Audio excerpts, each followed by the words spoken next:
Сайн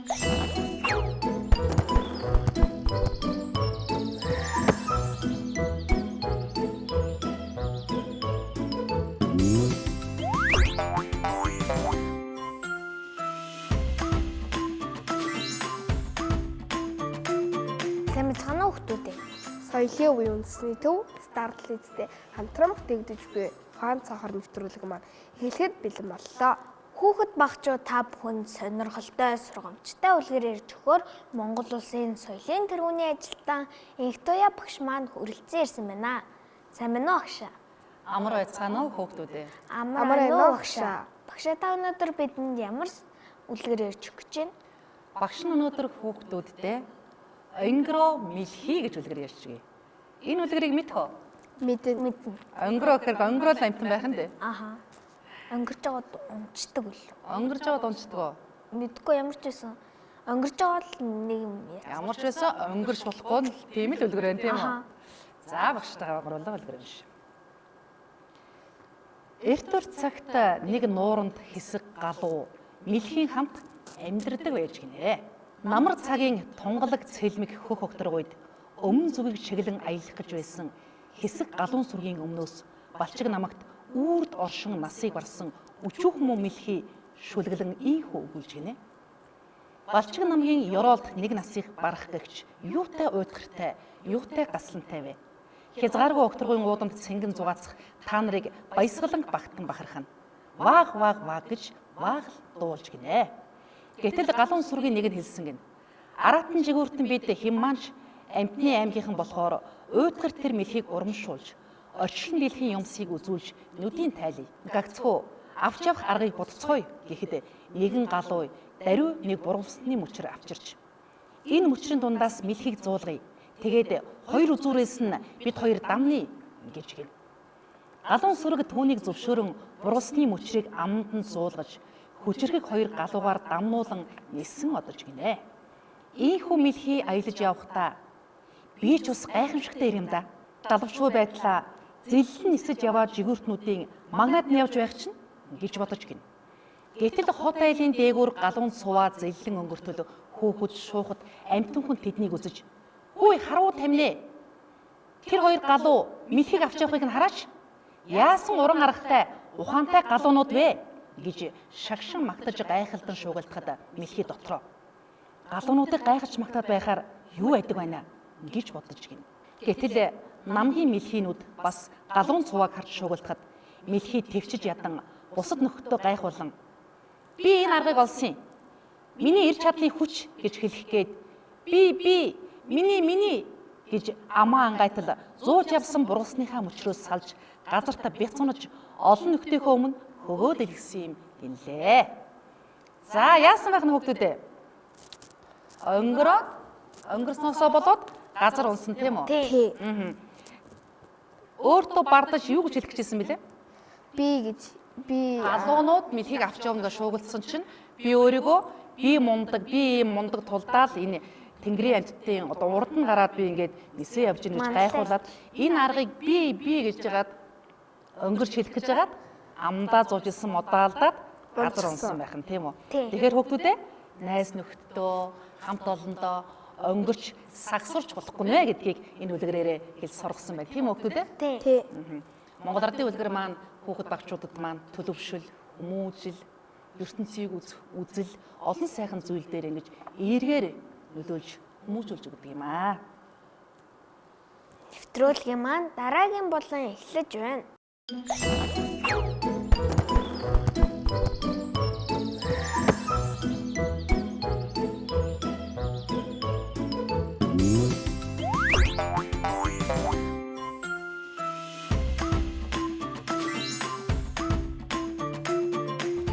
За хүүхдүүдээ багш нь ямар үлгэр ярьсан мөлий? Үлгэрд ямар амтан гарсан бэ? За хэлээрэй. Мэлхий гарсан. Өөр ямар амтан гарсан мөлий? Муур гарсан уу? Ямар шуу гарсан мөлий? Галуу гарсан ихтэй тийм ээ. За галуу мэлхий хоёр хаана амьдарч исэн мөлий хүүхдүүдээ? Нууранд. Тэгсэн чи нуурны яасан мөлий? усан байхгүй одоо ширгсэн тийм ээ. За.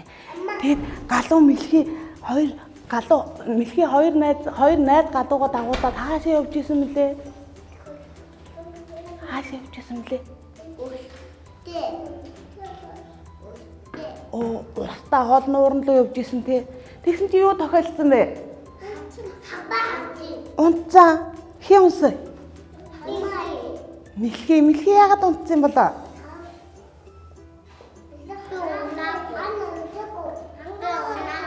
Оо, амаа ангаагаад унтсан тийм ээ.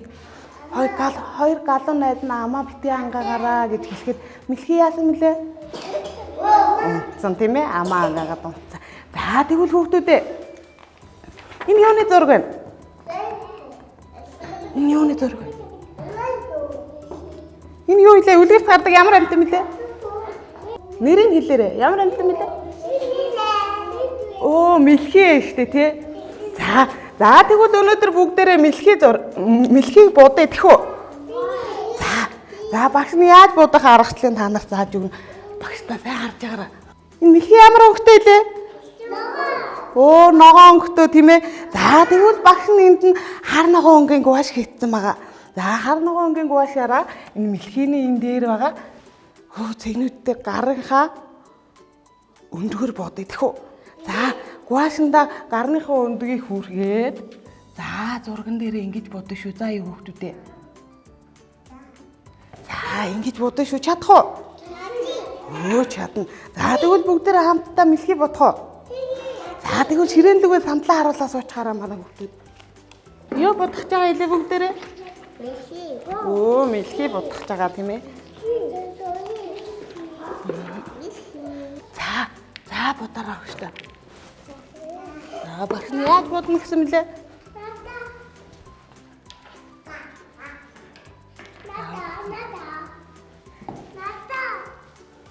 За.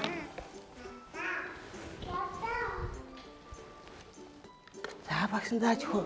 За багш нь Хэрэгүн баяр найдад нь зааж өгье. Та нар хараараа заяа. За хурамныхаа өндгийг дүрлээ гуашлан лугаа. За мэлхийгээ бодлаа. Өө ингэж бодох нь ихтэй. За одоо өөр будаараа. За одоо элийг бодох үлээ. Өө сайн байна. За өөр элийг бодох юм. За будаараа шүү дээ.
За хүүхдүүдээ зураг өргөрөө.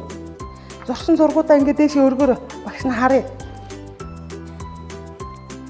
Өө сайн байна. За Ирмүний зураг өргөрөө. Багшийнхны зурагтай адилхан болж юу? Адилхан болсон байна тийм ээ. Бүгдээрээ өнөөдөр юу будсан мөлий?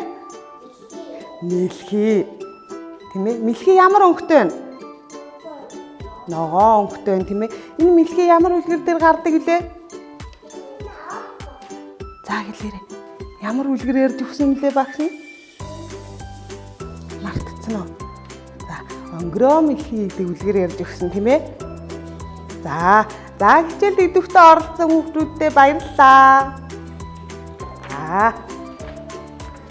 За гоё зураг буутсан бүх хүүхдүүдтэй баярлалаа. Найзуудаа баяр хүргээрэй хүүхдүүдээ.